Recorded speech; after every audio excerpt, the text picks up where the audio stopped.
A Miss Marple story. In the quaint village of St. Mary Mead, where secrets hide behind lace curtains and afternoon tea, a rare Victorian stamp, prized for its beauty, appears mysteriously fractured, sparking whispers of theft and betrayal. When a collector meets an untimely end, Miss Jane Marple, with her unassuming demeanour and razor-sharp mind, steps in to unravel a web of greed, hidden legacies, and long-buried family secrets. In this tale of deception, every villager has a story, but only one holds the key to the fractured stamp's truth. Chapter 1. The Village Post Office Surprise. The late summer sun cast a golden glow over St. Mary Mead, bathing its cobblestone lanes and rose-lined cottages in a soft, nostalgic light. It was the kind of morning that made one believe nothing could disturb the village's serene rhythm, not the clatter of milk bottles on doorsteps, nor the cheerful whistle of Mr. Pye, the postman, as he pedalled his bicycle through the high street. Yet, inside the modest post office, tucked between Mrs. Weatherby's bakery and the vicarage, a small commotion was brewing that would soon ripple through the village like a stone tossed into a still pond. Mrs. Clara Hodgins, the postmistress, stood behind her polished counter, her pince-nez perched precariously on her nose as she sorted letters with the efficiency of a metronome. The post office was more than a place for stamps and parcels. It was the heart of St. Mary Mead's gossip, where news travelled faster than Mr. Pye's bicycle. That morning, however, the chatter was unusually fervent, for Mr. Reginald Hawthorne, the village's eccentric philatelist, had arrived with a gleam in his eye and a small velvet-lined box in his hand. "Good morning, Mrs. Hodgins," Mr. Hawthorne called, his voice carrying the self-assured tone of a man who believed his presence was always an event. He was a portly gentleman in his late 50s, with a neatly trimmed moustache and a penchant for tweed suits that seemed a size too small. "I've something extraordinary to share today, something that will put St. Mary Mead on the map." Mrs. Hodgins raised an eyebrow, her hands pausing over a stack of envelopes. "Is that so, Mr. Hawthorne? Another of your stamps, I presume?" Her tone was polite, but tinged with the weary patience of one accustomed to his boasts. "Not just any stamp, my dear lady," he said, lowering his voice, as if imparting a state secret. He opened the velvet box with a flourish, revealing a single stamp nestled against the dark fabric. It was a deep indigo, adorned with a delicate engraving of Queen Victoria's profile, its edges perforated with the precision of a bygone era. "This," he declared, "is an 1840 penny black, one of the first postage stamps ever issued. A pristine specimen, worth a small fortune." The handful of villagers in the post office, Mrs. Bantry, clutching her weekly parcel of knitting wool, and young Tommy Pierce, loitering with a penny sweet, craned their necks to see. Even Mrs. Hodgins, who prided herself on her indifference to Mr. Hawthorne's collections, leaned forward. "It's very fine, I'm sure," she said cautiously, "but why bring it here?" Mr. Hawthorne, Stitt's smile widened. "Because, Mrs. Hodgins, I am lending it to the village exhibition next week, a chance for St. Mary Mead to bask in the glory of philatelic history. But first I need it insured, and who better to entrust with its delivery to the assessor than our own post office?"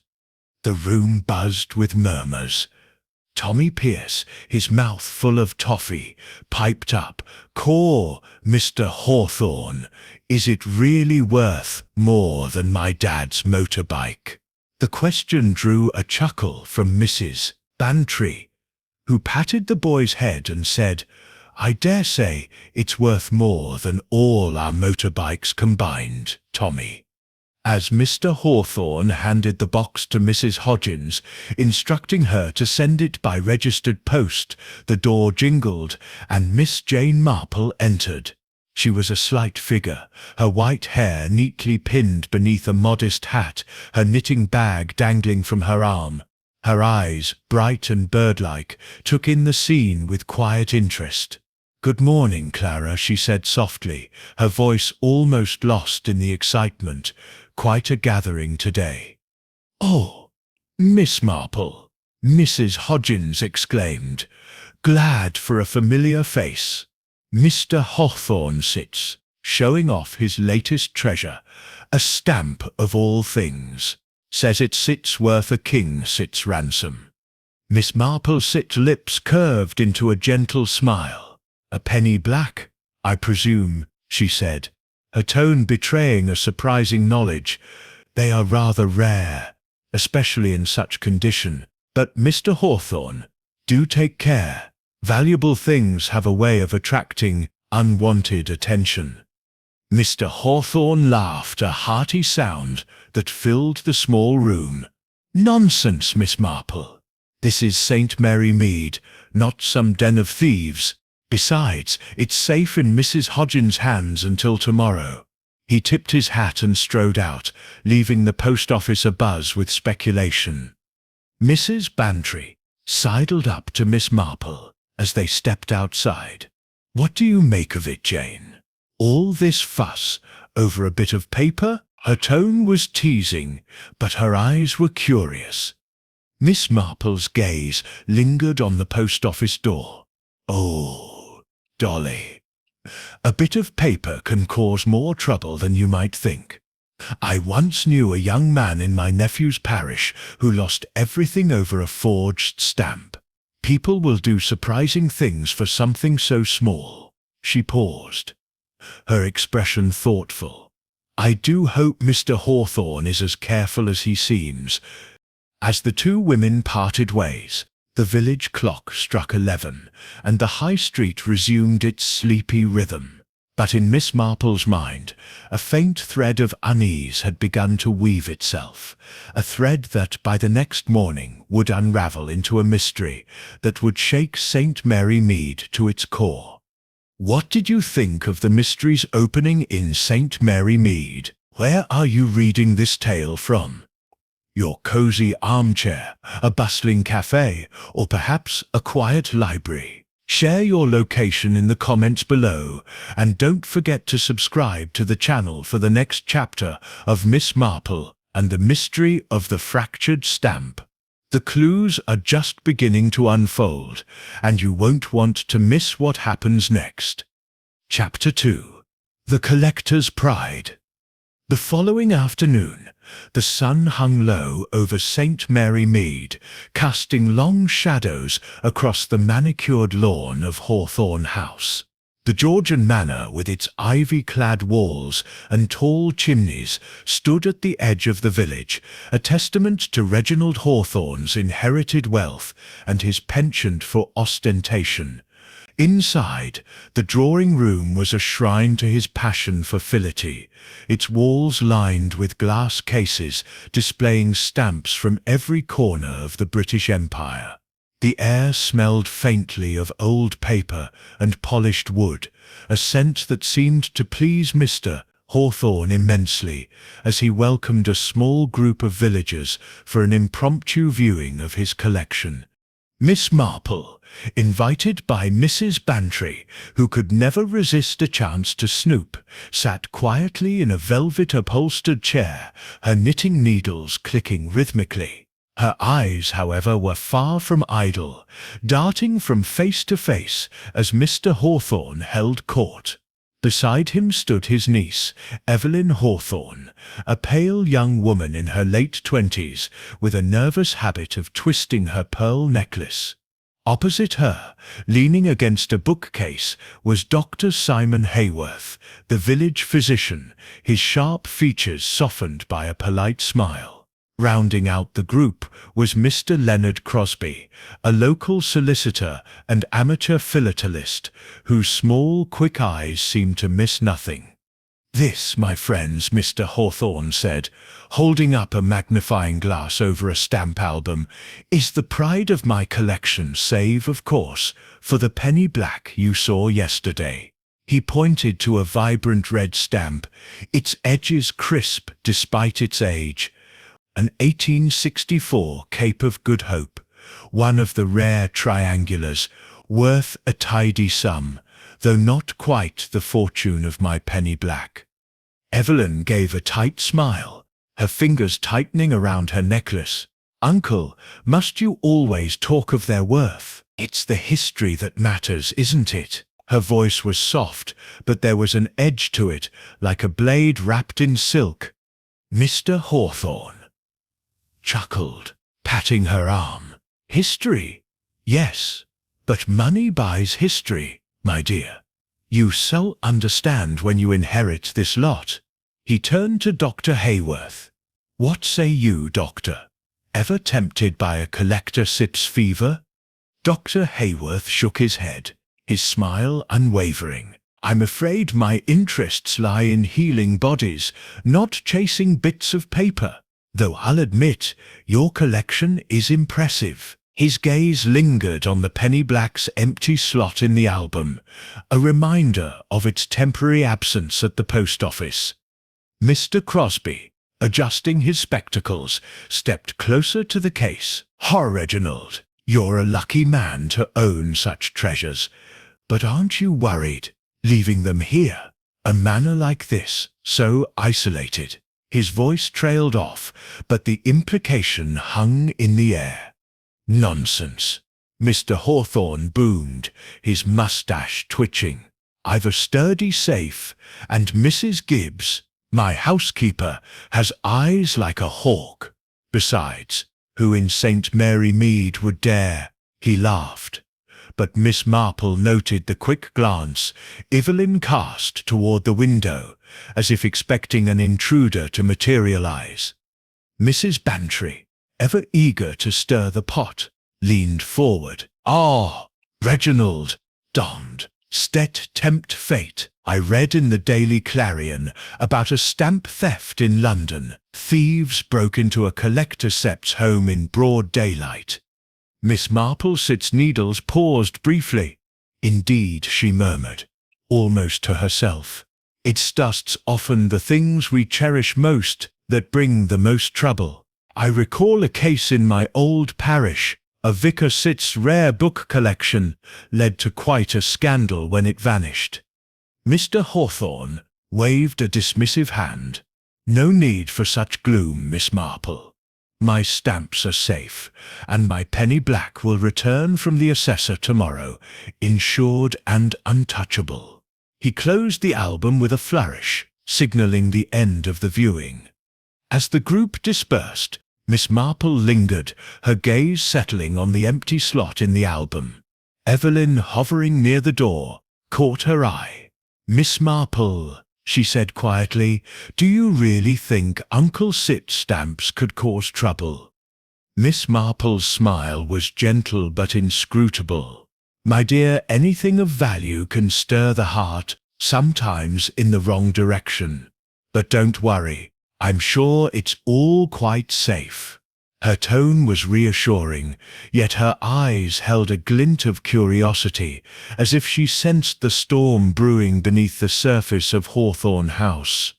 That evening, as Miss Marple walked home under the darkening sky, the village seemed quieter than usual, the silence heavy with unspoken secrets. She couldn't shake the feeling that Mr. Hawthorne's pride in his penny black was about to fracture more than just a stamp. Chapter 3. Miss Marple's Quiet Observation. The morning mist clung to the hedgerows of St. Mary Mead, softening the outlines of the village as Miss Jane Marple made her way along the high street. Her steps were slow but purposeful, her knitting bag swinging gently at her side. To any passerby, she was merely an elderly spinster out for a morning stroll, but her sharp eyes missed nothing, not the hurried glance of Mrs. Weatherby as she swept her bakery doorstep, nor the way young Tommy Pierce lingered near the post office, kicking pebbles with a restless air. Miss Marple's destination was the vicarage, where Mrs. Clement, the vicar's wife, was hosting her weekly sewing circle. It was a gathering that doubled as a hub for village gossip, and Miss Marple knew it would be the perfect place to gauge the ripples caused by Mr. Hawthorne's display of his penny black. As she entered the vicarage parlour, the scent of lavender and freshly baked scones greeted her, along with the chatter of half a dozen women, their needles flashing in the morning light. "Jane, you set just in time," Mrs. Clement called, her round face beaming as she poured tea from a china pot. "We were just talking about Mr. Hawthorne's set stamp. Can you imagine a single stamp worth more than my best silver?" Miss Marple settled into a chintz-covered chair, her knitting needles resuming their steady rhythm. "It is remarkable," she said mildly. "Though I dare say it sets the talk of it, that set's worth more to some. What sits the village saying, Mary?" Mrs. Clement leaned forward, her voice dropping to a conspiratorial whisper. "Well, Mrs. Hodgins says Mr. Hawthorne was in a right state this morning, checking on his stamp at the post office before it was sent off. And Mrs. Bantry heard from her maid that Evelyn Hawthorne was seen arguing with her uncle last night, something about selling the collection." Miss Marple's expression remained serene, but her mind catalogued the detail. "Dear me," she murmured. "Young Evelyn does seem rather anxious lately. I wonder why." Mrs. Weatherby, who had been silent until now, set down her embroidery with a huff. "It's size no wonder if you ask me. That girl Sit's been living under Reginald Sit's thumb since her parents died. All that money tied up in stamps, and she Sit's barely got a penny to her name. I Sit be arguing too."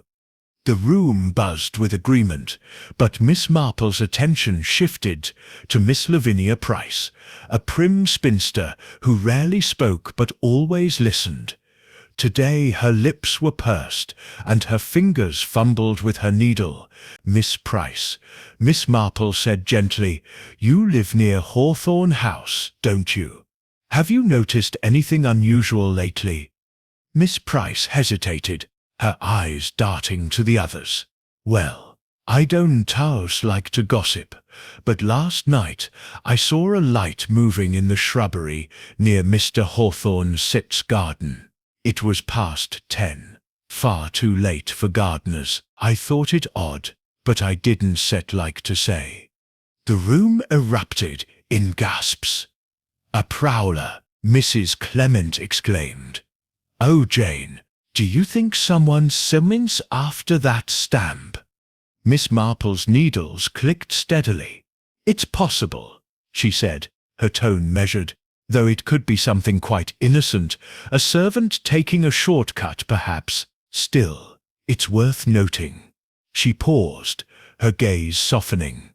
"I remember a case in my old village, St. Honoria. A light in a garden turned out to be a signal for a very different kind of mischief."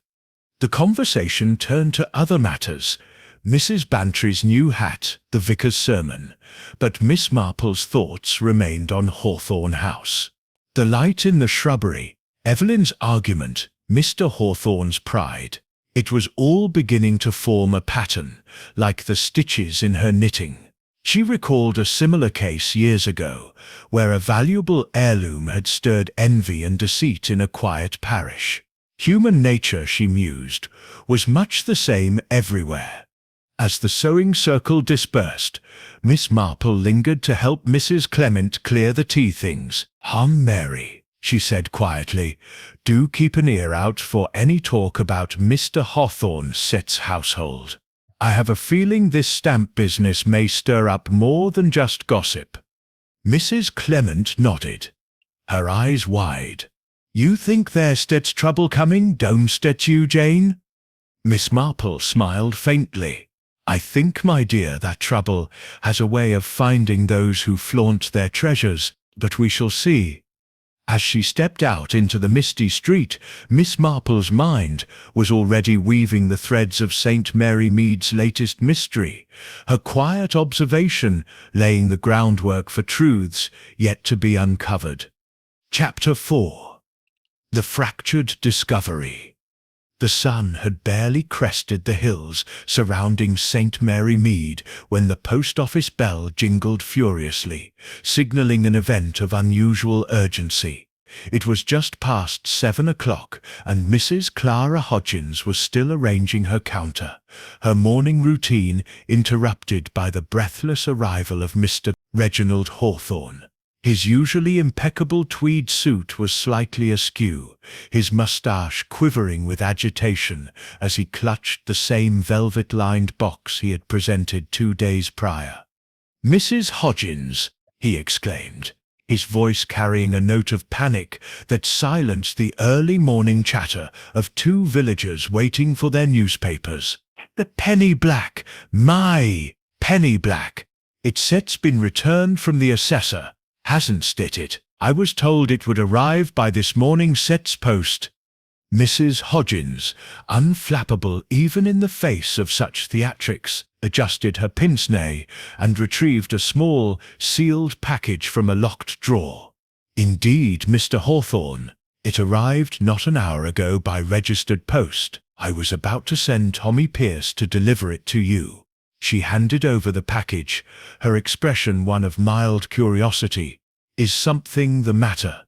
Mr. Hawthorne tore open the package with trembling fingers, revealing the velvet box. He opened it with a reverence that bordered on obsession, but his face fell as he peered inside.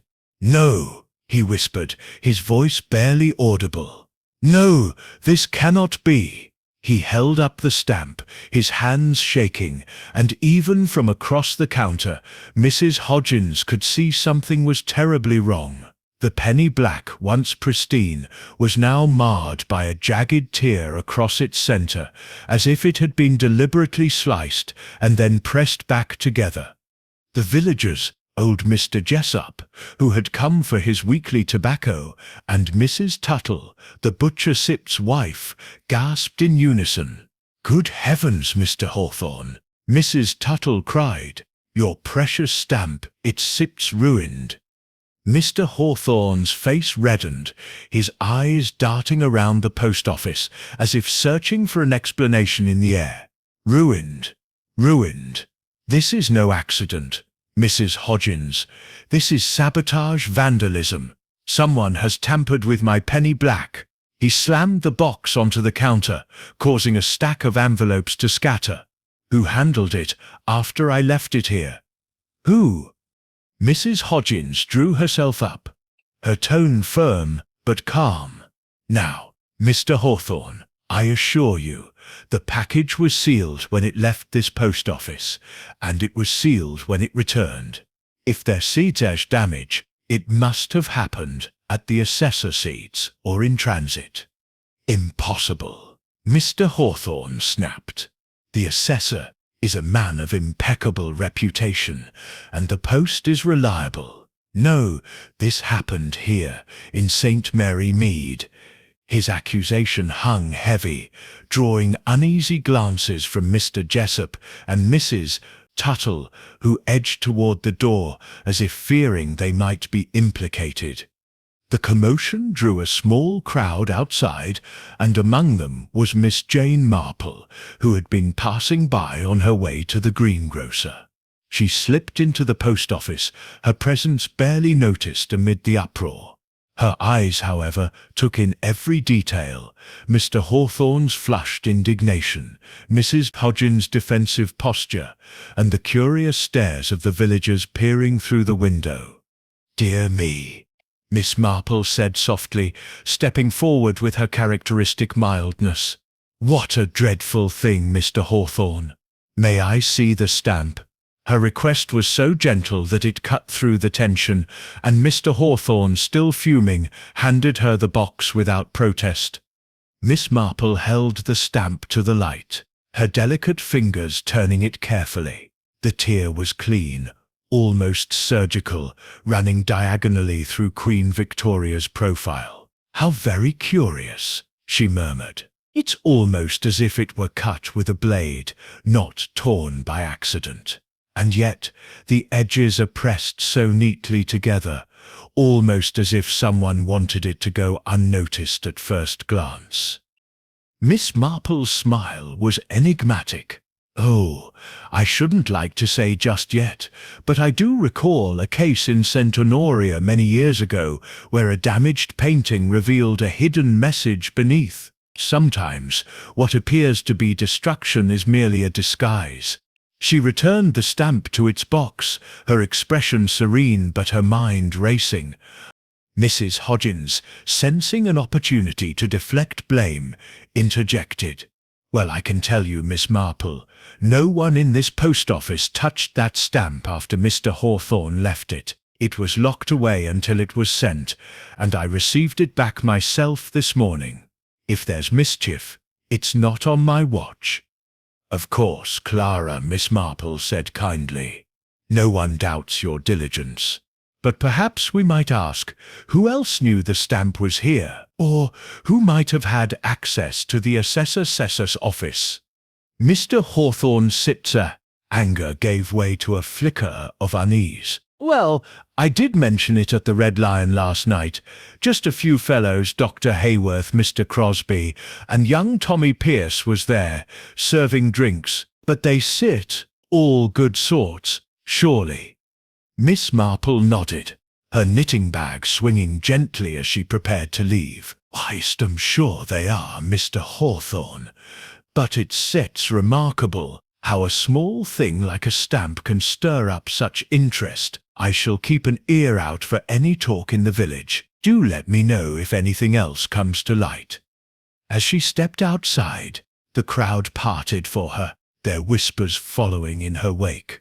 Miss Marple's thoughts were already turning to the suspects Mr. Hawthorne had named: Dr. Hayworth, with his calm demeanour and access to the manor; Mr. Crosby, whose interest in stamps bordered on envy; and Tommy Pierce, a lad known for his sticky fingers and curious nature. And then there was Evelyn Hawthorne, whose strained relationship with her uncle had not gone unnoticed.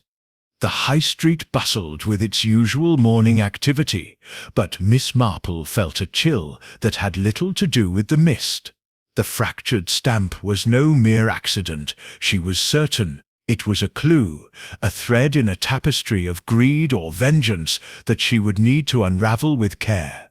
As she passed the vicarage, she made a mental note to call on Mrs. Bantry later that day. Dolly, with her knack for gossip, might have heard something more about the Hawthornes, something that could shed light on why a priceless stamp had been so deliberately marred. Chapter 5. Suspects emerge. The afternoon sun filtered through the lace curtains of Mrs. Bantry's drawing room at Gossington Hall, casting delicate patterns on the polished oak floor. Miss Jane Marple sat in a cushioned armchair, her knitting needles moving with their usual quiet precision, though her attention was fixed on the animated conversation around her. Mrs. Bantry, ever the enthusiastic hostess, had invited a small group for tea, ostensibly to discuss the upcoming village exhibition, but inevitably drawn to the scandal of Mr. Hawthorne's fractured penny black. The room buzzed with speculation, and Miss Marple, as was her habit, listened more than she spoke, her sharp eyes noting every glance and gesture. Present were Evelyn Hawthorne, her pale face drawn with worry; Dr. Simon Hayworth, sipping his tea with an air of detached amusement; Mr. Leonard Crosby, the solicitor, whose fingers tapped nervously on his saucer; and Mrs. Clement, who had arrived with a basket of scones and a wealth of village gossip. The topic of the stamp was unavoidable, especially after the morning's drama at the post office had spread like wildfire through St. Mary Mead. "It's simply outrageous," Mrs. Bantry declared, setting her teacup down with a clatter. "A stamp worth hundreds of pounds ruined.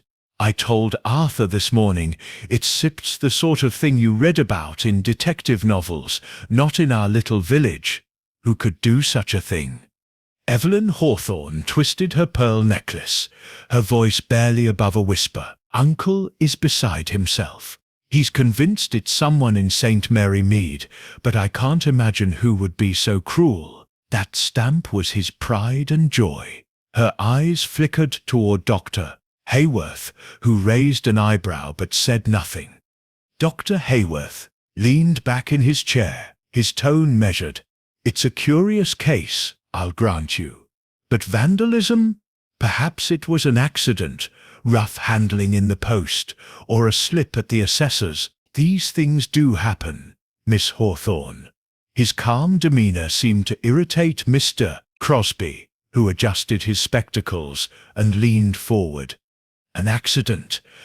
Nonsense, Doctor." Mr. Crosby's voice was sharp, his small eyes glinting with indignation. "I've handled stamps for years, and that cut was no accident. It was precise, deliberate. Someone meant to destroy its value, or perhaps to send a message." He glanced at Evelyn, then quickly away, as if regretting his vehemence. Mrs. Clement, stirring sugar into her tea, chimed in. "Well, I heard from Mrs. Tuttle that young Tommy Pierce was seen loitering near the post office yesterday evening, after hours. He's a good lad, but you know how boys can be curious, meddlesome. Could he have—" She trailed off, her cheeks flushing at the implication. Miss Marple's needles paused briefly, her expression serene, but her mind cataloguing the names. "Tommy Pierce," she mused aloud, her voice soft as a summer breeze. "A lively boy, certainly, but I doubt he has the finesse for such a precise cut. Still, it's worth considering who might have had access to the stamp and a motive to damage it." Her eyes met Evelyn's, and the young woman looked away, her fingers tightening around her necklace. Mrs. Bantry, sensing a chance to play detective, clapped her hands. "Jane, you sit too modest. You sip a nose for these things. Tell us, who do you think could have done it? Someone with a grudge against Reginald, perhaps, or someone after the stamp sipped's value?" Miss Marple smiled faintly, her gaze drifting to the window where the garden bloomed in late summer splendor. "Oh, Dolly, it's far too early to say, but I do recall a case in my old parish where a damaged heirloom, a silver locket as it happened, wasn't damaged at all, but altered to conceal a secret. People's motives are rarely as simple as they seem." She turned to Evelyn. "Miss Hawthorne, has your uncle many enemies in the village? Or perhaps rivals in his collecting?" Evelyn hesitated, her eyes darting to Mr. Crosby before she answered. "Not enemies, exactly. But uncle can be difficult. He's so proud of his collection, and he doesn't always consider how it affects others. Mr. Crosby, for instance, has often admired the penny black. Haven't you, Mr. Crosby? Often deceited."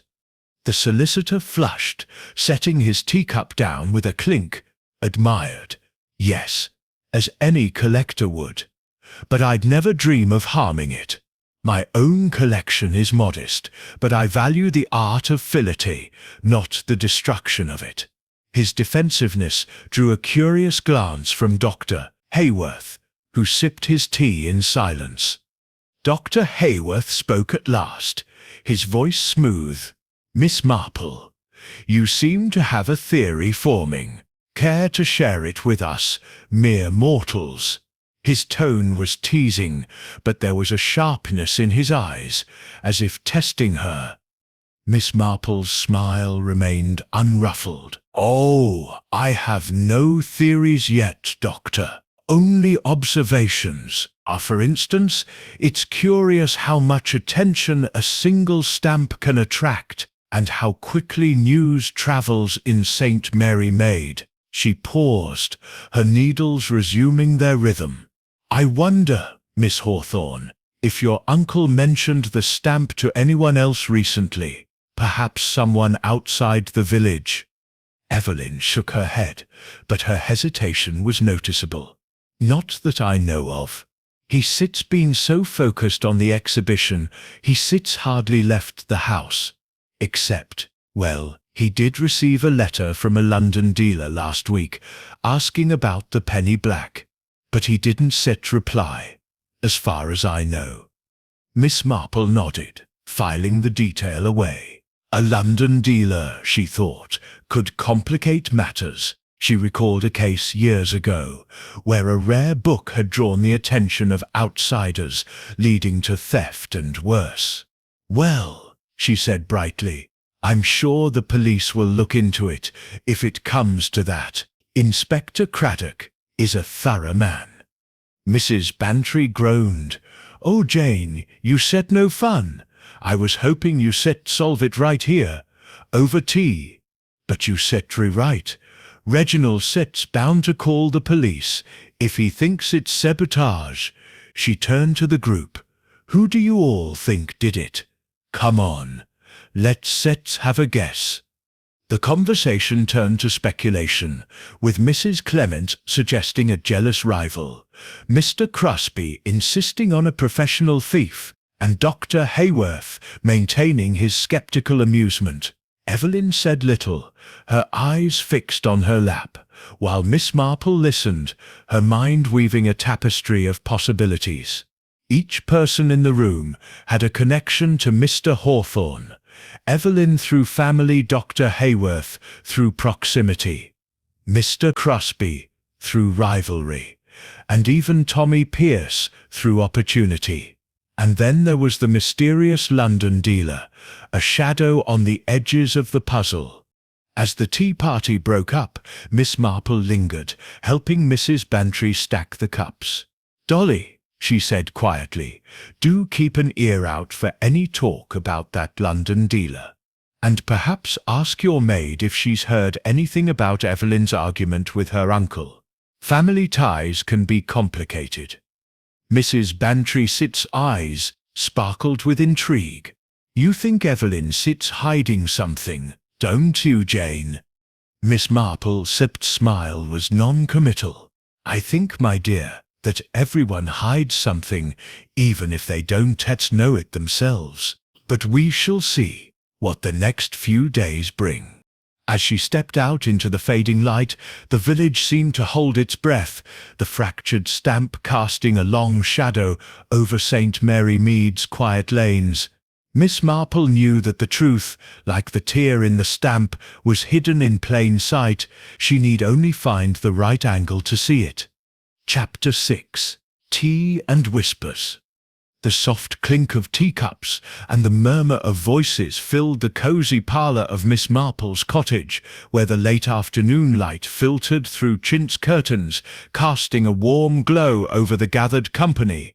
Miss Marple had invited a select few for tea, a seemingly innocent gathering that she knew would yield more than scones and polite conversation.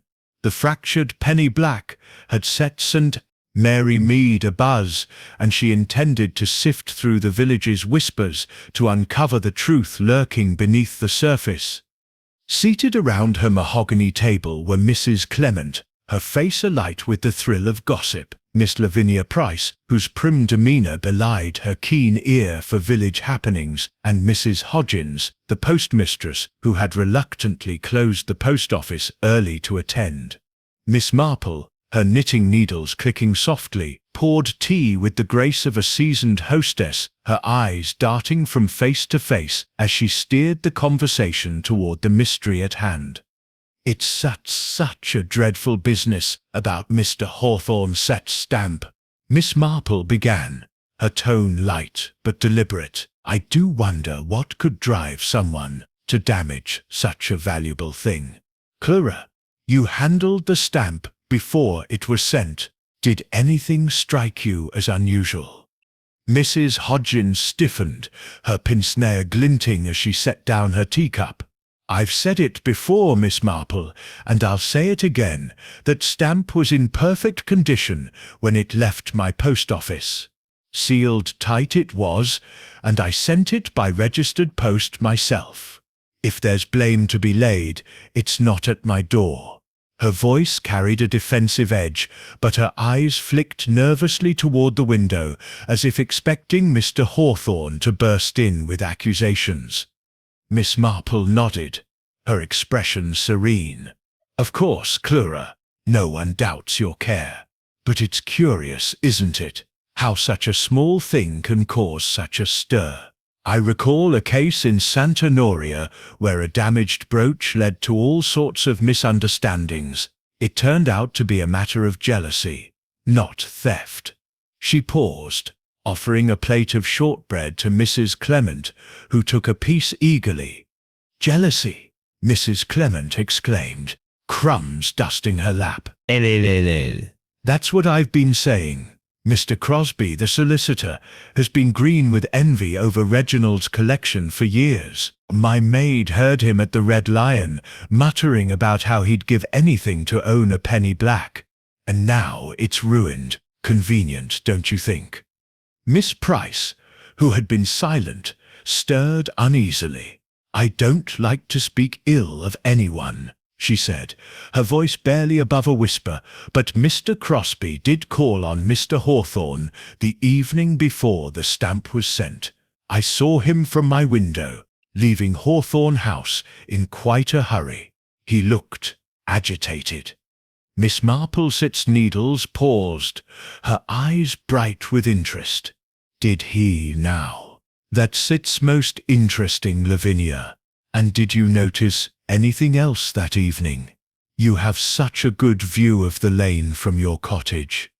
Miss Price blushed, clearly uncomfortable under the spotlight. "Well, I shouldn't like to gossip, but there was another visitor that night. Dr. Hayworth-Sitt's car was parked outside Hawthorne House past 9 of Fitzclock. I thought it odd, as Mr. Hawthorne-Sitt's not been ill, has he?" Mrs. Hodgins leaned forward, her curiosity overcoming her earlier defensiveness. "Dr. Hayworth? That's peculiar. He's not the sort to make social calls, always so busy with his patients. And he was at the post office the morning Mr. Hawthorne brought the stamp in, asking about the registered post schedule. Said it was for a medical parcel. But I did wonder." Miss Marple's smile was faint, but knowing.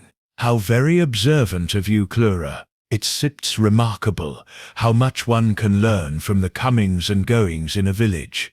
And what of Miss Evelyn Hawthorne? Has anyone heard how she's faring with all this upset?" Mrs. Clement's eyes sparkled with the thrill of sharing news. "Oh, Jane, you'll never guess. My cook's sister works as a maid at Hawthorne House, and she says Evelyn's been in a right state. Apparently she and her uncle had a dreadful row the night before the stamp was sent. Something about money. She wants to sell some of the collection to fund her own plans, but Mr. Hawthorne won't hear of it. The maid says Evelyn was in tears, saying she's trapped unless the stamps are sold." Miss Marple's needles resumed their steady rhythm, her mind weaving the threads of information into a pattern. "Poor girl," she murmured. "It must be difficult, living in the shadow of such a collection. I do wonder if there's more to her distress than money. Family ties can be so complicated." She sipped her tea, her gaze drifting to the window where the late afternoon sun gilded the garden. The conversation turned to other matters, the village exhibition, the new curate's awkward sermons, but Miss Marple's thoughts remained on the fractured stamp. Mr. Crosby's envy, doctor.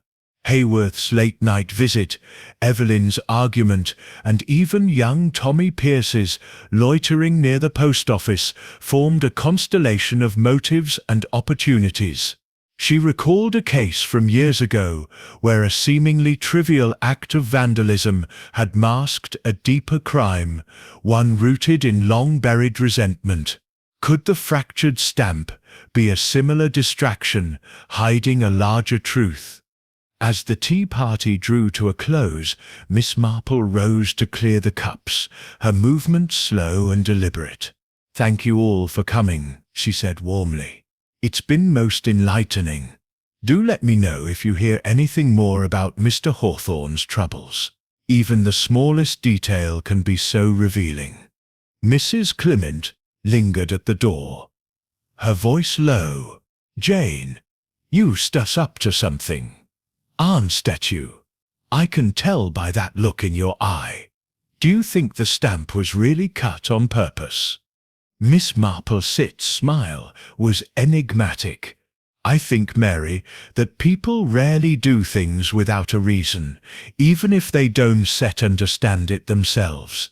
But we shall see. The truth has a way of coming out, like a stitch that one stay hidden." As her guests departed, Miss Marple stood at her window, watching the village settle into the evening's quiet. The fractured penny black was more than a damaged relic.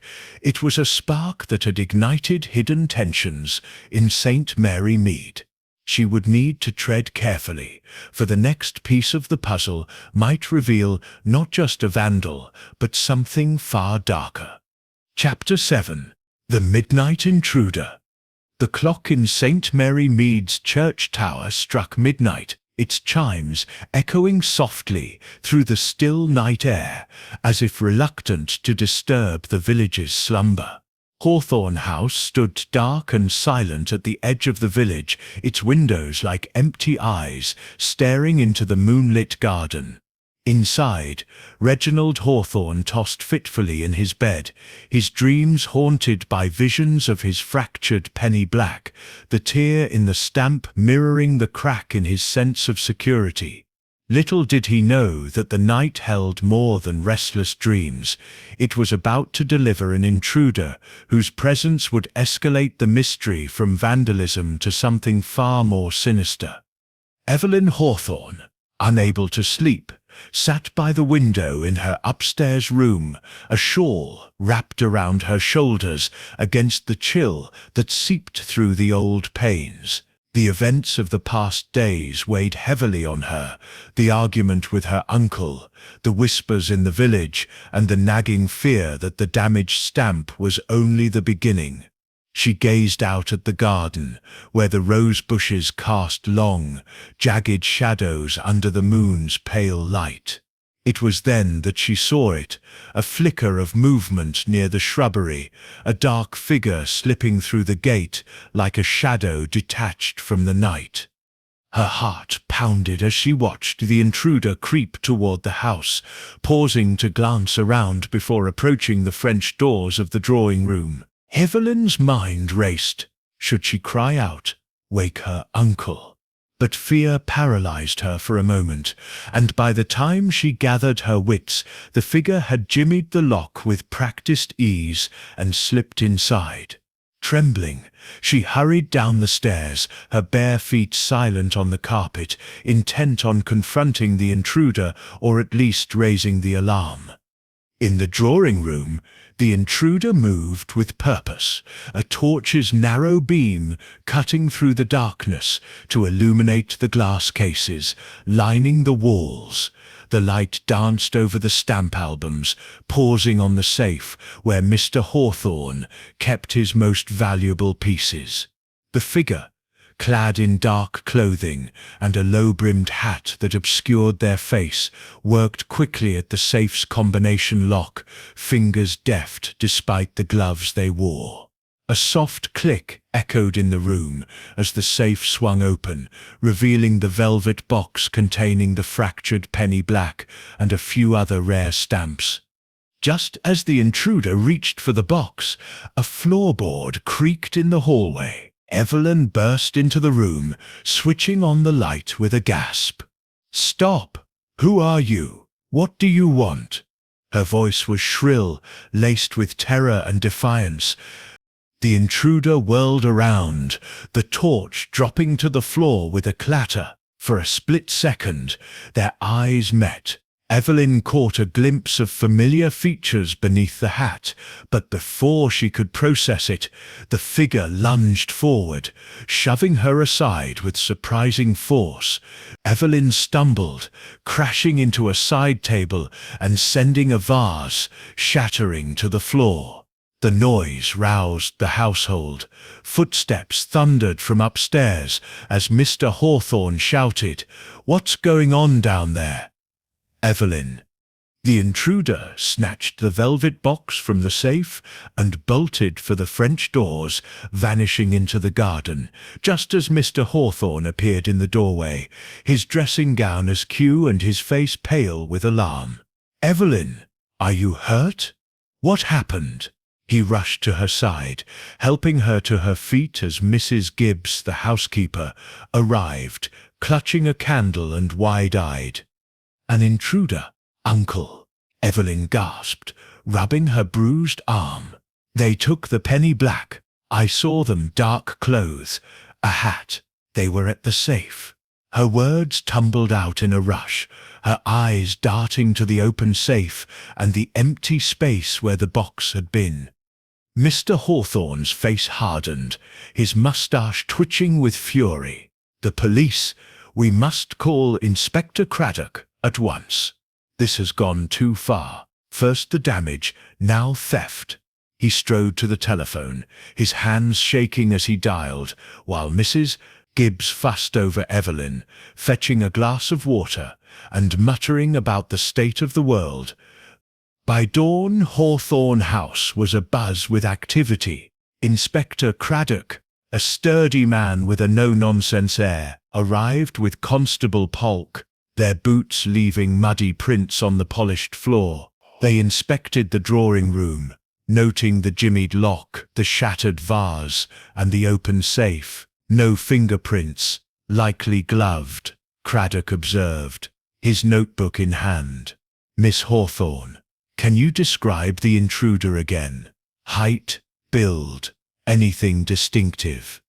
Evelyn, now composed but still pale, sat on the sofa, a blanket around her shoulders. "Medium height, slender build, I think." The hat hid their face, but there was something familiar about the way they moved. "I can't place it." She hesitated, her fingers twisting the blanket. They didn't seem surprised by the safe's combination. They opened it so quickly. Craddock's eyes narrowed. "Inside job, perhaps. Someone who knew the house." He turned to Mr. Hawthorne. "Who knows the combination, sir?" "Only myself and Evelyn," Mr. Hawthorne replied gruffly. "And I changed it after the stamp was damaged. No one else." The doubt flickered in his eyes as he glanced at his niece. Word of the break-in spread through St. Mary Mead like morning mist, reaching Miss Marple's cottage by breakfast. Mrs. Bantry telephoned her immediately, her voice breathless with excitement. "Jane, have you heard? A midnight intruder at Hawthorne House. They stole the penny black." Poor Evelyn confronted them and was pushed aside. "Arthur says it's escalating to burglary now. What do you make of it?" Miss Marple, sipping her tea at the kitchen table, listened intently, her mind already connecting the dots. "Dear me, Dolly, how alarming. I shall call on them this afternoon. In the meantime, do ask around. Has anyone seen strangers in the village lately? Or perhaps someone acting oddly?" Hanging up, Miss Marple's gaze fell on her knitting, the pattern emerging stitch by stitch, the intruder's familiarity with the safe, Evelyn's glimpse of something recognizable. It pointed to someone close, perhaps one of the suspects she had already noted. Dr. Hayworth, with his late-night visits, Mr. Crosby, envious of the collection, or even Tommy Pierce, quick and agile. And Evelyn herself, could she have staged it? Miss Marple shook her head. Human nature was full of surprises. That afternoon, as she made her way to Hawthorne House, the village hummed with speculation. Miss Price waved from her window, calling out, "Miss Marple, isn't it dreadful? I saw a light in the garden again last night. Must have been the thief."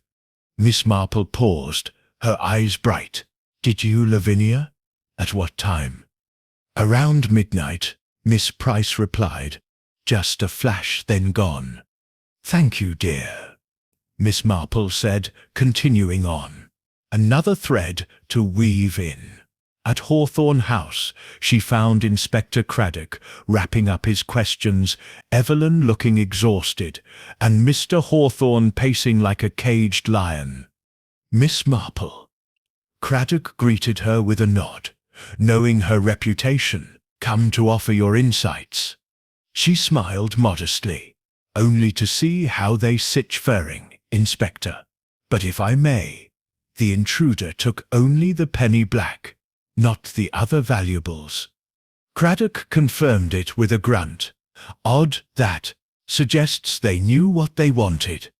"Indeed," Miss Marple murmured, "or perhaps what they didn't want others to have." Her words hung in the air, a subtle hint at deeper motives. As she comforted Evelyn, she resolved to dig further. The midnight intruder had not just stolen a stamp, but exposed a fracture in the heart of St. Mary Mead. Chapter Arced, Hidden Letters. The morning after the break-in at Hawthorne House dawned crisp and clear, with a hint of autumn in the air that whispered through the leaves of St. Mary Mead's ancient oaks. Miss Jane Marple, having heard the full details of the midnight intruder from Mrs. Bantry's excited telephone call, decided it was time to pay a more formal visit to the scene of the crime. Armed with a basket of fresh scones as a pretext for her call, she made her way along the winding lane to the manor, her steps measured and her mind abuzz with the puzzle's latest developments. The theft of the fractured penny black had transformed the mystery from mere vandalism to outright burglary, and Miss Marple suspected that the roots of the affair ran deeper than a simple theft. Upon arrival, she found Hawthorne House in a state of subdued chaos. Inspector Craddock and Constable Park were still on the premises, dusting for fingerprints and interviewing the staff, while Mr. Reginald Hawthorne paced the hallway, his face thunderous and his moustache bristling with indignation. Evelyn Hawthorne sat in the drawing-room, her hands clasped tightly in her lap, her eyes red-rimmed from lack of sleep. Mrs. Gibbs, the housekeeper, hovered nearby, offering cups of strong tea that went largely untouched. "Miss Marple, thank heavens you've come," Evelyn said, rising to greet her with a wan smile. "It's been such a dreadful night. The inspector has been questioning us all morning, and Uncle is convinced it's someone from the village." Miss Marple set her basket on the table and took a seat, her knitting bag at her feet. "My dear, how frightening it must have been for you. To confront an intruder like that, quite brave, I must say. Did you manage to see anything more about them? A distinctive feature, perhaps?" Evelyn shook her head, but her hesitation was noticeable. "No, not really. It all happened so quickly.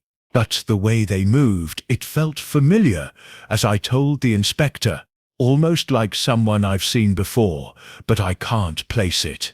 She glanced toward the hallway, where Mr. Hawthorne's voice boomed as he argued with Craddock about the security of his safe. Inspector Craddock entered the room then, his notebook tucked under his arm. "Ah, Miss Marple, I thought you might turn up. You've a knack for these things. Any thoughts on our midnight visitor?" Miss Marple's eyes twinkled modestly. "Oh, Inspector, I'm just an old woman with too much time on her hands. But it does strike me as odd that the thief went straight for the penny black and nothing else. With the safe open, there were other valuables, gold cufflinks, a pearl tie pin, even some cash, I imagine. Why only the stamp?"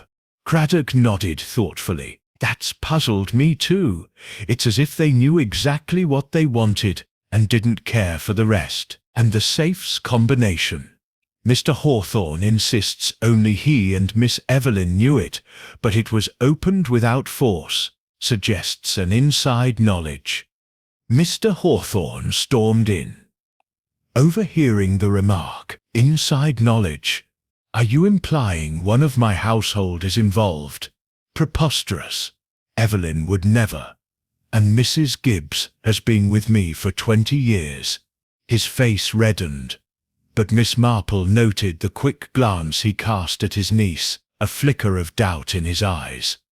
"Perhaps not intentionally," Miss Marple said gently, "but combinations can be overheard or guessed if one knows the owner well.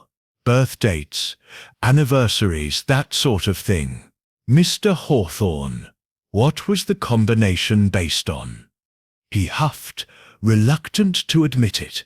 "My late wife's birthday, 1840, the year of the Penny Black's issue, you see. A nod to history." He paused, realization dawning. "But only family would know that. Evelyn, did you tell anyone?" Evelyn's cheeks flushed. "Of course not, Uncle. I wouldn't dream of it." But her voice wavered, and Miss Marple made a mental note of it. Sensing the tension, Miss Marple changed tack. "Perhaps we might look around the drawing room again. Sometimes, in the light of day, one sees things overlooked in the excitement." With Craddock's permission, she wandered the room, her sharp eyes scanning the shelves and cases. The stamp albums lay open, pages rifled but undisturbed. Otherwise, as she examined the safe, something caught her eye, a loose panel in the wall behind it, slightly ajar from the previous night's disturbance. "Inspector," she called softly, "have you noticed this?" Craddock joined her, and together they eased the panel open, revealing a hidden compartment stuffed with yellowed envelopes tied with faded ribbon. "Dear me," Miss Marple murmured. "Hidden letters. How intriguing." Mr. Hawthorne approached, his anger giving way to surprise. "What? I had no idea this was here. The house is old Georgian, you know. Must be a secret niche from the original owners." But as Craddock pulled out the bundle, Mr. Hawthorne's face paled. Those look like my father's handwriting. But why hidden? The letters, dated from the late 1800s, were addressed to a certain Eliza Hawthorne, Reginald's grandmother. Craddock scanned the first one, his eyebrows rising. This speaks of a family scandal, a disputed inheritance involving a rare stamp collection. It mentions a penny black fractured to hide a forgery mark as proof of legitimacy. Evelyn gasped, her hand flying to her mouth. Forgery. But Uncle's penny black, could it be?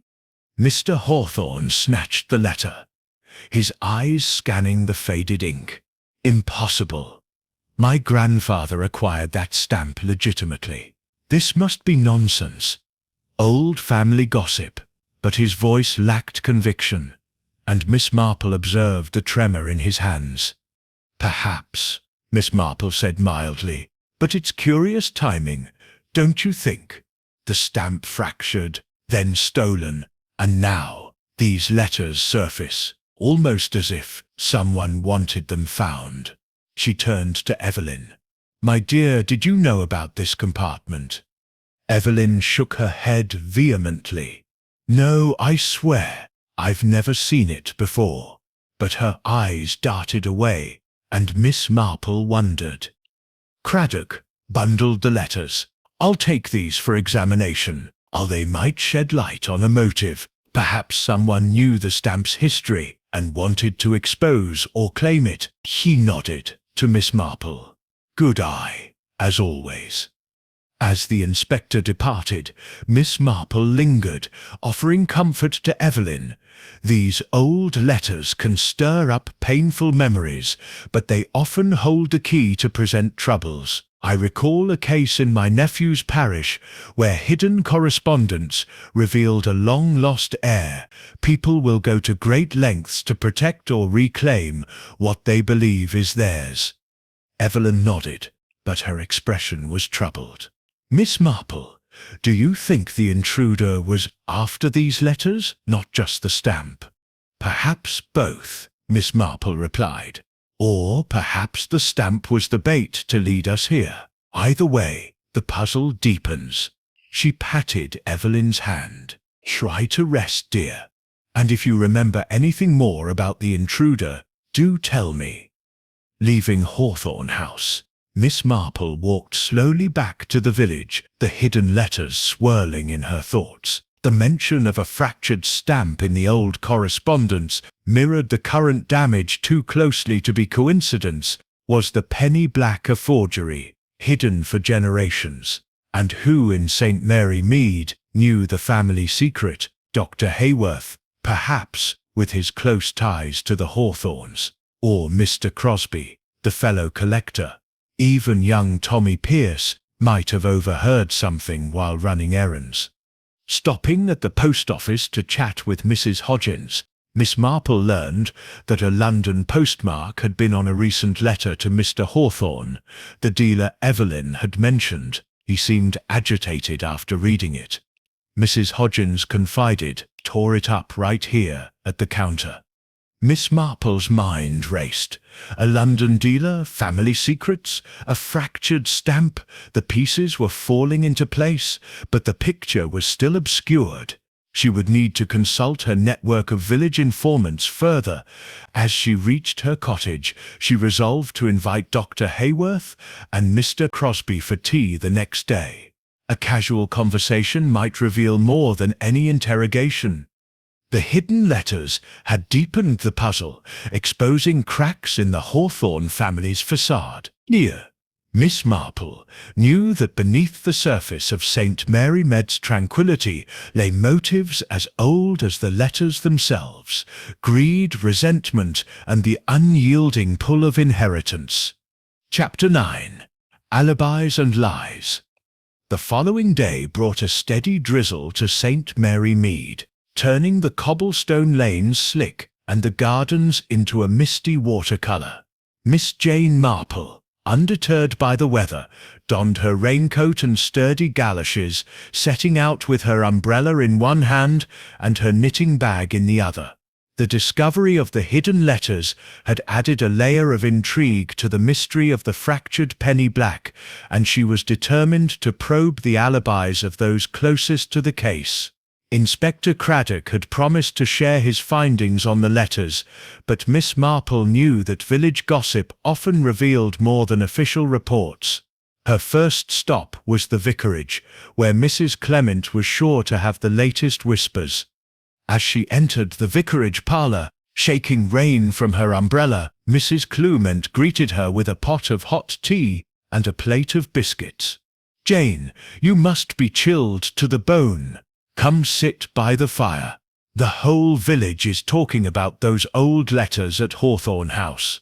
My maid says they're full of scandal, something about a forged inheritance." Miss Marple settled into a chair, her needles clicking as she warmed her hands around the teacup. "Indeed, Mary, it's most curious. The letters mention a fractured stamp as proof of forgery. It makes one wonder if Mr. Hawthorne's penny black was the very one in question. But tell me, what have you heard about the night of the break-in? Where was everyone?" Mrs. Clement's eyes lit up, eager to share. "Well, Dr. Hayworth claims he was at home tending to a patient who telephoned late old Mrs. Lumley with her rheumatism. But my cook says Mrs. Lumley was at bingo that evening, hale and hearty. As for Mr. Crosby, he was at the Red Lion until closing, playing darts with the landlord. Tommy Pierce served him, but the boy says Mr. Crosby slipped out for a smoke around midnight and was gone longer than usual. Miss Marple nodded, thoughtfully. How interesting. And Evelyn Hawthorne, she was in the house, of course, but did she mention anything unusual before the intruder? Only that she couldn't sleep, Mrs. Clement replied. She'd been reading in her room. But Jane, there's more. Mrs. Bantry heard from her gardener that young Tommy was seen near Hawthorne House that night, carrying a parcel. He claims it was a delivery for the post office, but at midnight. Suspicious, if you ask me. Thanking Mrs. Clement for the tea and information, Miss Marple ventured next to the surgery of Dr. Simon Hayworth. The waiting room was empty, the rain keeping patients indoors, and the doctor himself ushered her in with a polite but wary smile. Miss Marple, to what do I owe this visit? Not feeling under the weather, I hope? Oh, no, doctor. Quite well, thank you, she said, taking a seat in his consulting room. The space was neat, lined with medical books, and a desk cluttered with patient files. I wanted to chat about the unfortunate events at Hawthorne House. You were a friend of the family, weren't you? Did you know about those hidden letters? Dr. Hayworth's smile faltered slightly. Letters? I've heard rumours, but no details. Reginald, Mr. Hawthorne, has consulted me on health matters, but family history. Not my purview. He adjusted his cufflinks. A nervous tick, Miss Marple noted. And the night of the break-in, she pressed gently. You were at home, I understand, with a patient call. Yes, Mrs. Lumley, he confirmed, but his eyes shifted. She rang about her pains. I prescribed rest and a hot water bottle over the phone. Why do you ask? Miss Marple's expression was innocent. Or, just tying up loose ends. It's remarkable how alibis can be flexible. I recall a case in St. Honoria where a doctor's call turned out to be a ruse for something else entirely. She paused, watching his reaction. You wouldn't happen to know anything about stamp forgeries, would you? As a collector yourself? Dr. Hayworth laughed, a bit too heartily. Me? No, my interests are in coins, not stamps, and forgery is a serious accusation, Miss Marple. But sweat beaded on his forehead, and he glanced at the clock. If that's all, I have rounds to make. Bidding him goodbye, Miss Marple stepped into the rain, her mind churning. The doctor's alibi was shaky. Mrs. Lumley at bingo? A lie, perhaps. Her next destination was Mr. Leonard Crosby's solicitor's office, a small building on the high street with a brass plaque dulled by the weather. Mr. Crosby welcomed her with surprise, offering a chair and a cup of weak tea from his secretary. Miss Marple, this is unexpected. Is it about the Hawthorne affair? Dreadful business. Quite, she agreed, her needles resuming their rhythm. Those hidden letters suggest the penny black might be a forgery. As a fellow philatelist, what do you make of it? Crosby's eyes narrowed behind his spectacles. Oh, forgery. That would explain the fracture, perhaps, to reveal a hidden mark. But Reginald's collection is authentic. I've seen the certificates, though he did mention a London dealer inquiring about it recently. Turned him down flat. And your whereabouts the night of the theft? Miss Marple asked mildly. At the Red Lion, as I told the inspector, he replied quickly. Darts until closing. Tommy Pierce can vouch for me, though I did step out for a cigarette around midnight. Needed fresh air. His fingers drummed on the desk. Another tell. Miss Marple smiled. Fresh air at midnight, in the rain, how invigorating. And Tommy, such a helpful lad. I hear he was near Hawthorne House that night. Crosby shrugged. Boys will wander. But if you're implying I had something to do with it, that's absurd. I admired the stamp. Yes, but steal it? Never. Leaving the office, Miss Marple pondered the inconsistencies. Both men had alibis with holes. Dr. Hayworth's false patient, Crosby's extended absence. She decided to seek out Tommy Pierce next, finding him at the post office, sorting mail under Mrs. Hodgins' watchful eye. "Tommy!" "A word," she called, and the boy followed her to a quiet corner, his freckled face curious. "Miss Marple, about the stamp." "I didn't do nothing," he protested. "Of course not, dear," she soothed. "But you were at the Red Lion that night, serving Mr. Crosby, and later near Hawthorne House?" Tommy shuffled his feet. "Yeah, I was delivering a late parcel for Dr. Hayworth, actually. He asked me to drop it at the surgery, but I took a shortcut past the manor, saw a light in the garden but didn't think much of it." "A parcel for the doctor?" Miss Marple's interest piqued. "What was in it?" "Dunno. It was sealed, but he paid me extra to do it quiet-like." Tommy's eyes widened. "You think it's important?" "Perhaps," she said. "And Mr. Crosby's smoke break. How long was he gone?" "'Bout 20 minutes. Said he needed a walk." Tommy grinned. "But don't tell Mrs. Hodgins I was out late." Promising discretion, Miss Marple returned home, the rain easing as she pieced together the alibis and lies. Dr. Hayworth's parcel, Crosby's walk, Tommy's sighting, all pointed to collusion or deception, and the letter's revelation of forgery suggested a motive tied to the Hawthorne legacy. Evelyn, too, had her secrets, her argument with her uncle, her familiarity with the safe. That evening, as she knitted by the fire, Inspector Craddock called. "Miss Marple, the letters are authentic, dated 1895. They detail how Reginald's grandfather forged the penny black to claim an inheritance from a distant relative. The fracture was a deliberate mark to identify the fake if needed. Someone knew and wanted it exposed or destroyed." Miss Marple nodded to herself. "Thank you, Inspector. It's becoming clear, but we must tread carefully. Lies have a way of unraveling, but alibis can hide the truth a bit longer." As the fire crackled, Miss Marple's mind wove the threads tighter. The next confrontation would reveal more, but she suspected the web of deceit was about to ensnare its maker. Chapter 10. The Family Secret.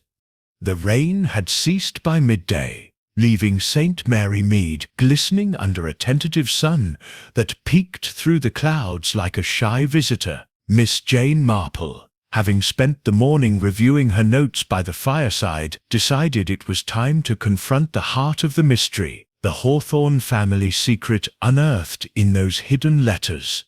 Armed with Inspector Craddock's confirmation of their authenticity, she made her way back to Hawthorne House, where the air still hummed with the aftermath of the break-in and the shocking discovery.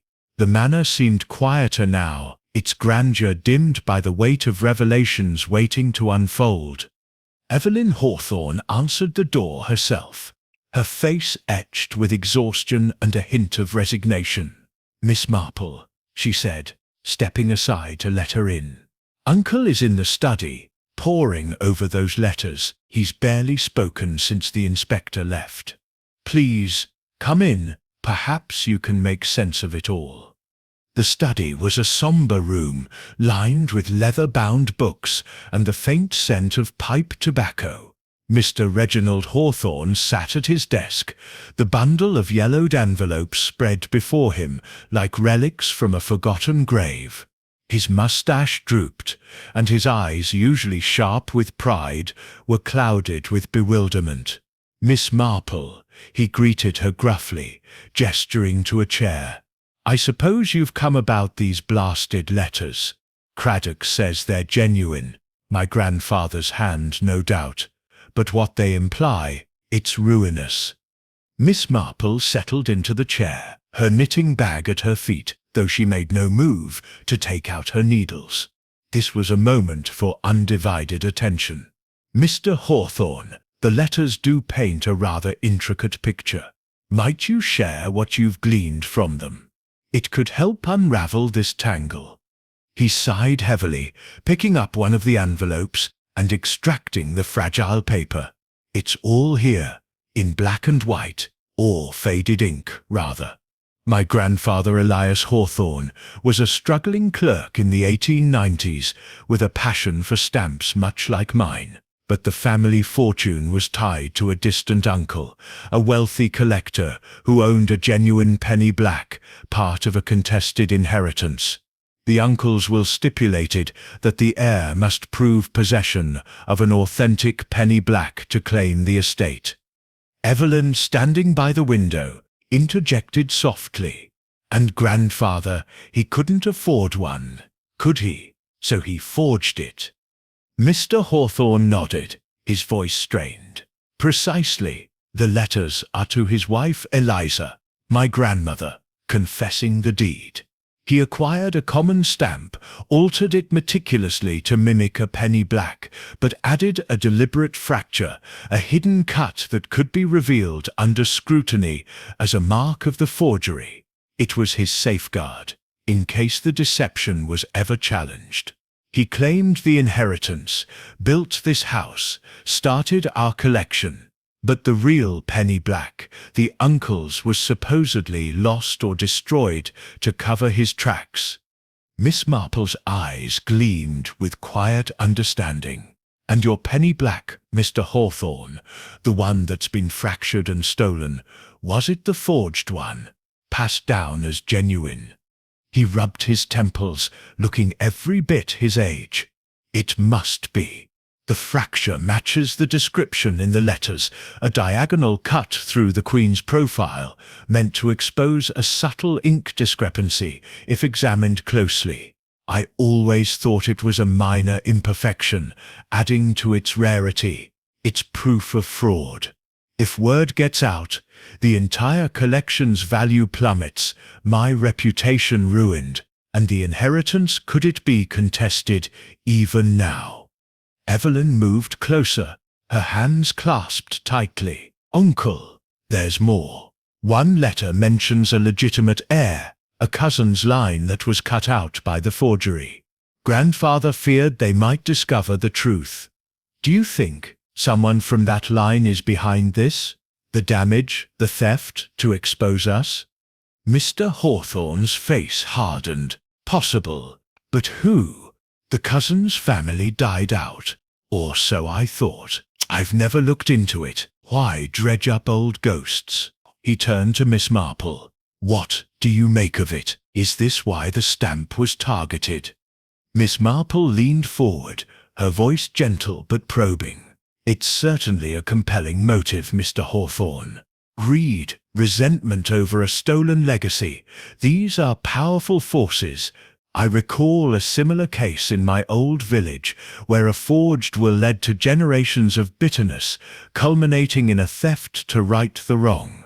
But consider the fracture was made visible before the theft, almost as if someone wanted you to discover the secret first." Evelyn gasped. "You mean the vandal and the thief are the same person? But why not just steal it outright?" "Perhaps to torment," Miss Marple suggested, "or to ensure the truth came out. The hidden compartment with the letters, was it truly unknown? Maybe someone placed them there recently, knowing the break-in would reveal them." Mr. Hawthorne frowned. "But who knew the secret? Only family, and Evelyn here is the last of us." His gaze lingered on his niece, a shadow of suspicion crossing his features. Evelyn flushed, her eyes filling with tears. "Uncle, you can't think I would never. Yes, I've argued about selling the collection, but to ruin us, no." She turned to Miss Marple. I've been researching our family tree for a book I'm writing. I found mentions of the cousins line. They didn't die out. There's a descendant in London, a dealer in antiques. I wrote to him weeks ago, inquiring about our shared history. He replied, asking about the penny black. I thought it innocent, but now Miss Marple's interest sharpened. A London dealer, the one your uncle mentioned. What's his name, dear? Victor Langford, Evelyn replied. He seemed eager, suggested a meeting, but I didn't pursue it. Mr. Hawthorne slammed his fist on the desk. Langford, that's the dealer who wrote to me about buying the stamp. I tore up the letter, thought him a chancer. If he's the rightful heir. Miss Marple nodded slowly. It fits.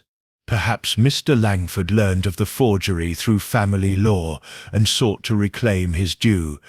But how did he know the safe's combination, or access the stamp to fracture it? The room fell silent, the weight of the family secret pressing down like the low clouds outside. Miss Marple rose, patting Evelyn's shoulder. Don't distress yourself, my dear. Secrets have a way of binding as much as they divide. I'll speak with Inspector Craddock about this Langford. In the meantime, secure the house. There may be more to come. As she left Hawthorne House, the sun had dipped behind the clouds again, casting long shadows over the garden. Miss Marple's mind raced with the new revelations, a forged legacy, a vengeful heir, and the tangled web of family ties. But something nagged at her. The alibis of the locals still didn't align perfectly.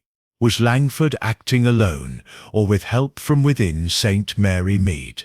Dr. Hayworth's false patient call, Crosby's midnight walk, Tommy's parcel, they hinted at accomplices. Stopping at the post office, she queried Mrs. Hodgins about letters to London. Yes, Miss Evelyn sent one to a Mr. Langford a fortnight ago, and received a reply, sealed of course. Thanking her, Miss Marple headed home, the puzzle clarifying. The family secret was the key, but the lock was held by those closest. A confrontation was brewing, and she intended to be there when the truth finally emerged from the shadows. Chapter 11. The Garden Confrontation. The late afternoon air in St. Mary Mead carried a crisp edge, the first true hint of autumn settling over the village as the sun dipped toward the horizon, painting the sky in hues of amber and rose.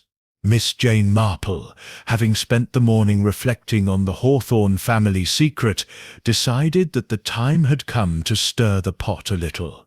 The revelation of the forged penny black and the possible involvement of Victor Langford, the London dealer, had tightened the web of suspicion, but the alibis and motives of those in the village, Dr. Hayworth, Mr. Crosby, Evelyn, and even young Tommy Pierce, remained tantalizingly unclear. A chance encounter, she knew, could sometimes unravel more than a formal interrogation, and so she arranged a small gathering in the garden of Hawthorne House, ostensibly to discuss the village exhibition, but with a sharper purpose in mind. The garden, a sprawling affair of neatly trimmed hedges and late-blooming roses, was set with a wrought-iron table under a pergola draped with ivy. Reginald Hawthorne, still shaken by the theft and the family scandal, had reluctantly agreed to host, persuaded by Evelyn's insistence that the exhibition must go on to restore some normalcy. Present were Evelyn, her face pale but composed, Dr.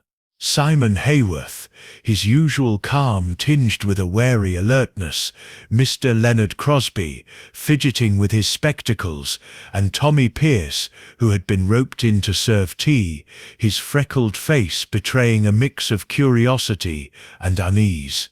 Mrs. Bantry, ever eager for drama, had insisted on joining, and Miss Marple sat quietly at the table's edge, her knitting needles clicking softly, her eyes missing nothing. The conversation began with mundane matters, the placement of exhibits, the need for more volunteers, but the tension was palpable, like a storm cloud hovering over the garden. Mr. Hawthorne, sipping his tea with a scowl, broke the pretense first. "I don't see why we're bothering with this exhibition now," he grumbled. "My penny black, my family's legacy stolen, and those letters dragging our name through the mud. It's a disgrace." Evelyn reached for his hand, her voice soft but firm. "Uncle, we must carry on.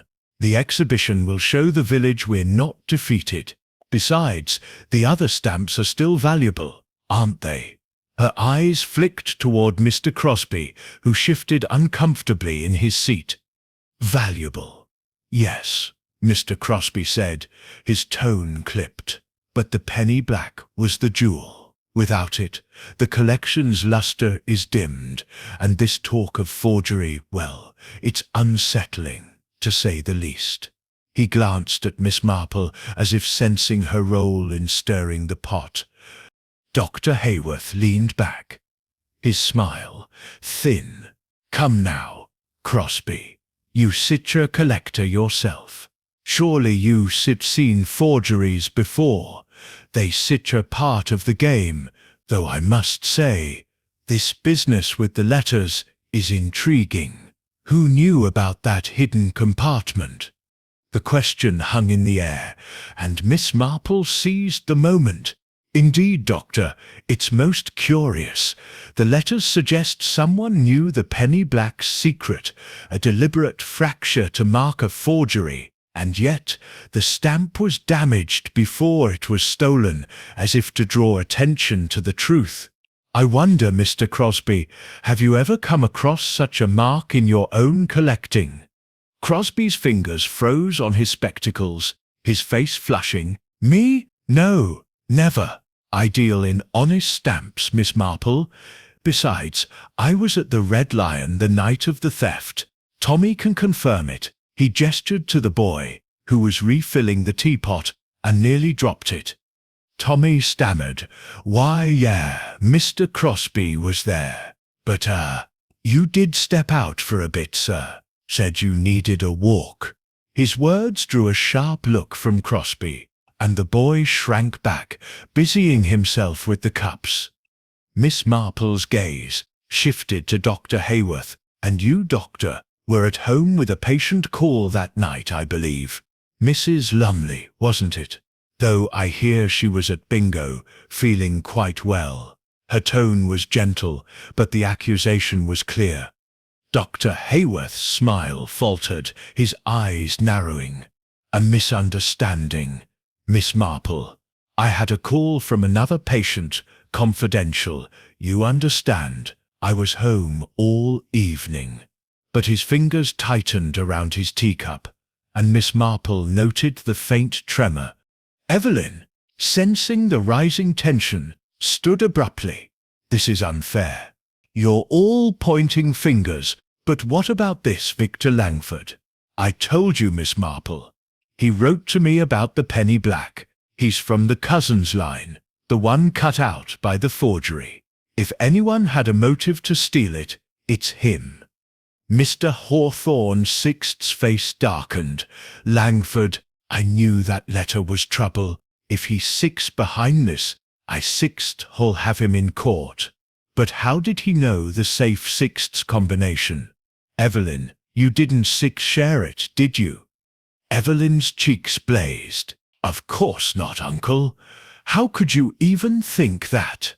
I only wrote to him about family history, not the safe." Her voice cracked, and she turned away, her hands trembling.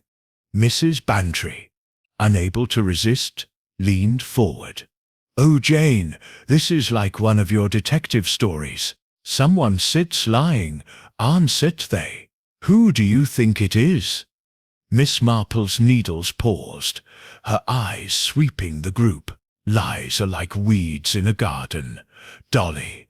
They choke the truth if you let them grow, but sometimes a confrontation uproots them. She turned to Tommy. Tommy, dear, you mentioned a parcel for Dr. Hayworth that night near Hawthorne House. Did you see anything else? Perhaps someone else in the garden? Tommy Sit's eyes widened, caught off guard.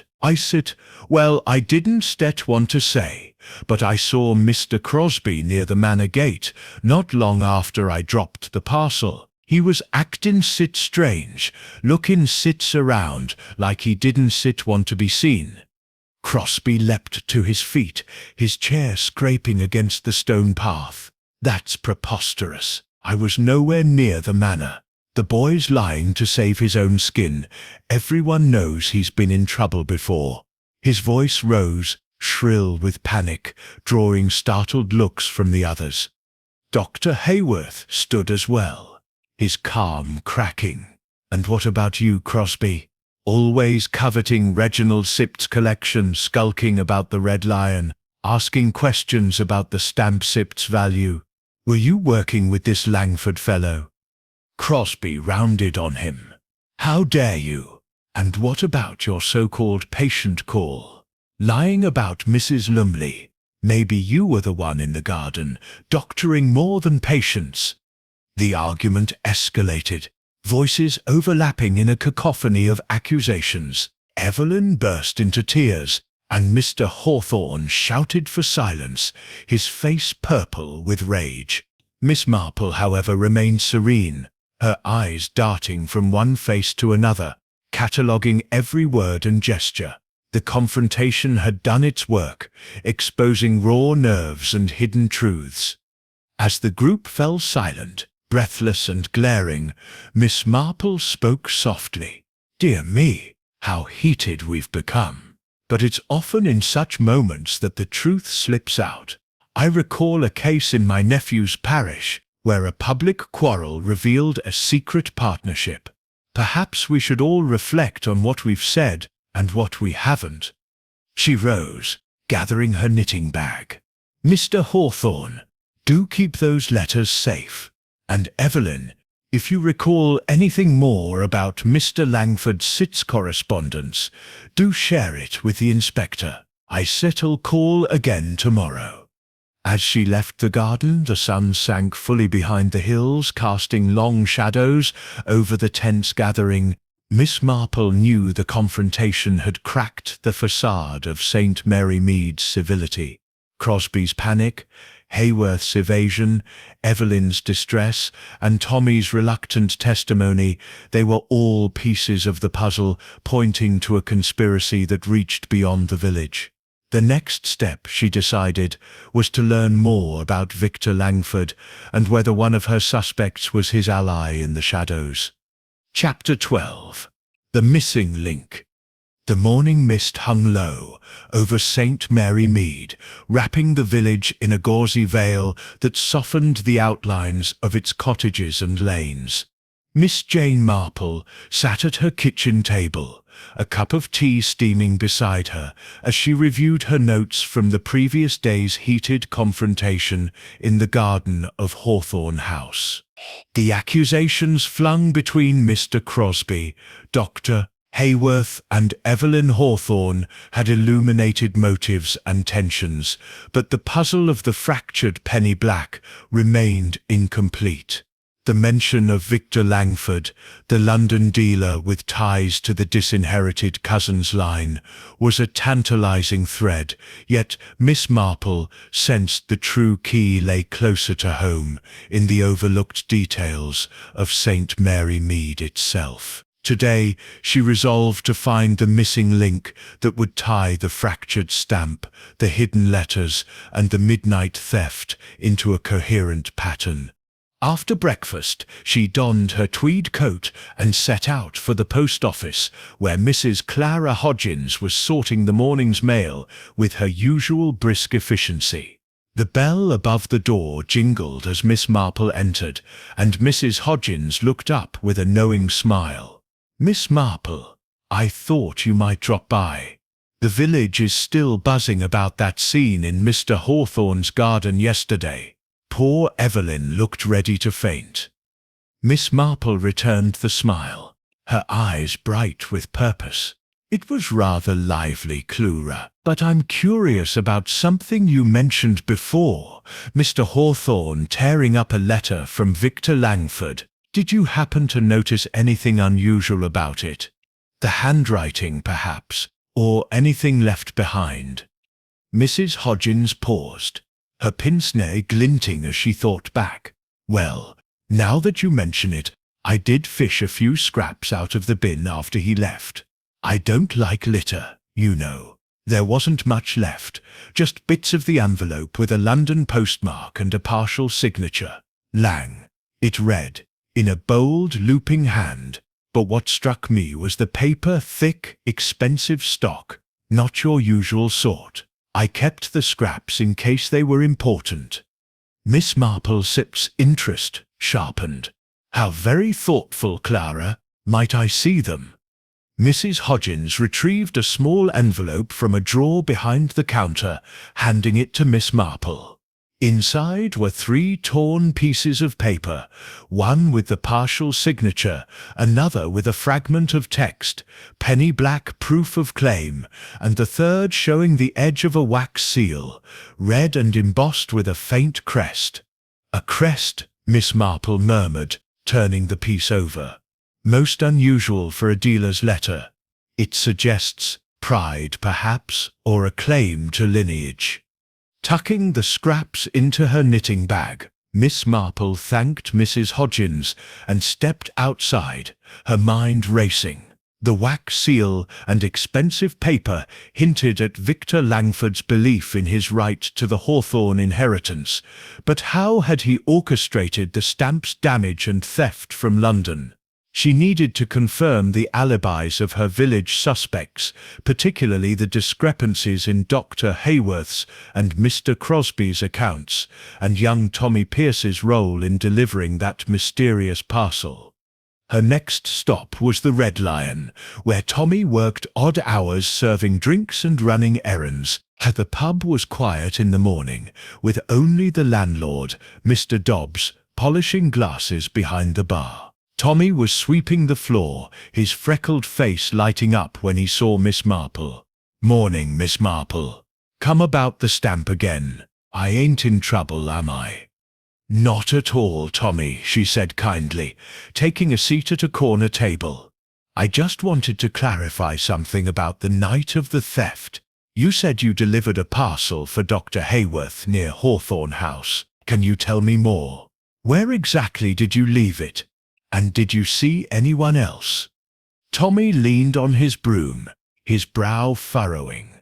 "Well, it was odd, now I think of it. The doctor gave me a small package, wrapped tight, like in brown paper, and told me to leave it behind the surgery's back gate, near the alley by the manor. Said he'd pick it up later. I did it quick, round 11:30, and saw Mr. Crosby near the manor gate. Like I said, but there was someone else too, a man I didn't know, standing in the shadows by the hedge, tall, with a posh coat and hat. Thought he was just passing through." Miss Marple Sept's heart quickened. "A posh coat and hat? Did you see his face, Tommy?" "Nah, it was too dark," Tommy admitted. "But he had a funny way of standing sipped one hand in his pocket, like he was waiting sipped for something sipped. I didn't stick around. It gave me the creeps." Thanking him with a shilling for his trouble, Miss Marple left the pub, her mind piecing together the scene. A stranger in a posh coat near Hawthorne House, the same night as the theft, suggested Victor Langford, or an agent had come to St. Mary Mead. But the parcel for Dr. Hayworth was the missing link. Was it a payment, a signal, or something else entirely? Her final stop was Dr. Hayworth's surgery, where she found him sorting patient files, his usual calm replaced by a faint irritability. "Miss Marple, twice in 2 days? I hope you're not here to question my alibi again." His tone was light, but his eyes were guarded. "Oh, doctor, just a small matter," she said, her voice disarming. "Tommy mentioned delivering a parcel for you the night of the theft, left at your back gate. What was in it? If I may ask, it seems an odd hour for deliveries." Dr. Hayworth's hand paused over a file, his jaw tightening. "A medical supply, nothing more. A colleague in London sent it. Urgent, you see. I asked Tommy to leave it outside as I was tied up with a call." But his eyes avoided hers, and Miss Marple noted the slight flush creeping up his neck. "I see," she said mildly. "And this colleague, would that be Victor Langford by any chance? A dealer, perhaps, with an interest in stamps?" The doctor's face paled, his composure cracking. "Langford? I don't know any Langford. You're fishing, Miss Marple, and I've patience to see." He stood abruptly, ushering her toward the door. As she stepped into the street, the mist lifting to reveal a clear sky, Miss Marple felt the puzzle's edges aligning. The parcel, the stranger, the torn letter with its crest, they pointed to a conspiracy bridging London and St. Mary Mead. Hayworth's lie about the parcel, combined with Crosby's midnight absence and Evelyn's correspondence with Langford, suggested a coordinated effort to expose or steal the forged penny black. But why fracture it first? Was it a warning, a taunt, or a misstep? Returning home, Miss Marple telephoned Inspector Craddock, sharing the details of the letter scraps and Tommy's sighting. "Inspector, I believe our thief had help. Someone in the village, perhaps unwittingly. Could you look into Victor Langford's movements, and perhaps check Dr. Hayworth's telephone records for calls to London that night?" Craddock's voice was wry. "You start ahead of me again, Miss Marple. I start wire Scotland Yard about Langford, and I still got men watching the village for strangers. Anything else?" "Just one thing," she said. "Ask Mr. Hawthorne if he ever shared his safe sits combination with anyone besides Evelyn, perhaps years ago, to a friend or colleague. Sometimes the missing link is a memory long forgotten." Hanging up, Miss Marple sat by her window, her knitting untouched as she gazed at the village. The truth was close, hidden in the interplay of alibis, letters, and a stranger's shadow. The next revelation, she knew, would bring the mystery to its climax, and she intended to be ready when it did. Chapter 13. The Twist in the Tale. The sun rose over St. Mary Mead with a clarity that seemed to mirror the nearing resolution of the mystery, bathing the village in a golden light that softened the edges of its ancient cottages. Miss Jane Marple sat in her parlour, her knitting needles silent for once, as she awaited the arrival of Inspector Craddock and the key players in the drama of the fractured penny black. The past days had woven a complex tapestry of clues, hidden letters, shaky alibis, a London dealer, and a midnight theft, but now, with the threads converging, she was ready to unravel the truth. She had invited Mr. Reginald Hawthorne, Evelyn Hawthorne, Dr. Simon Hayworth, Mr. Leonard Crosby, and young Tommy Pierce to her cottage for what she described as a small clarification, though her sharp eyes held the promise of something far more decisive. The parlour was cosy, with a fire crackling in the hearth and a tray of tea and scones set out to ease the tension. As the guests arrived, their faces betrayed a mix of curiosity and apprehension. Hawthorne, his moustache bristling, looked weary but defiant. Evelyn clung to her shawl, her eyes darting nervously. Dr. Hayworth maintained his polished calm, though his fingers betrayed a slight tremor. Mr. Crosby adjusted his spectacles incessantly, and Tommy Pierce, hovering near the door, seemed ready to bolt. Inspector Craddock stood by the window, his notebook at the ready, nodding to Miss Marple, as if to say the stage was hers. "Thank you all for coming," Miss Marple began, her voice gentle but commanding attention. "The matter of Mr. Hawthorne's penny black has caused quite a stir in St. Mary Mead, and I believe we're close to understanding why it was fractured and stolen. It's a tale of family secrets, greed and a clever disguise, but let's start at the beginning." She turned to Mr. Hawthorne. "Your grandfather Elias forged the penny black to claim an inheritance, marking it with a deliberate fracture to identify the forgery if challenged. Those hidden letters revealed the truth, but someone in our village knew this secret and acted upon it. The question is, who?" Mr. Hawthorne shifted uncomfortably. "I've told you, Miss Marple, only Evelyn and I knew of the safe Sips combination. If Langford Sips behind it, he had help. But from whom?" Miss Marple's eyes twinkled. "Indeed. Let's consider the night of the theft. Evelyn saw an intruder, familiar in movement, who knew the safe's combination. Dr. Hayworth, you claimed a patient call, but Mrs. Lumley was at bingo. Crosby, you were at the Red Lion, but absent for a suspiciously long walk. Tommy, you delivered a parcel for the doctor near Hawthorne House, spotting a stranger in a posh coat. And Evelyn, you corresponded with Victor Langford, the descendant of the disinherited cousin." The room tensed, each suspect glancing at the others. Dr. Hayworth spoke first, his voice tight. "I explained that call. It was another patient, confidential. I had no part in this." Crosby bristled. "And I was just walking. Tommy Sips mistaken. I wasn't near the manor." Tommy piped up. "I saw what I saw, Mr. Crosby. And that parcel for the doctor, it was heavy, like it had something metal in it." Miss Marple raised a hand for silence. "Let's consider the parcel.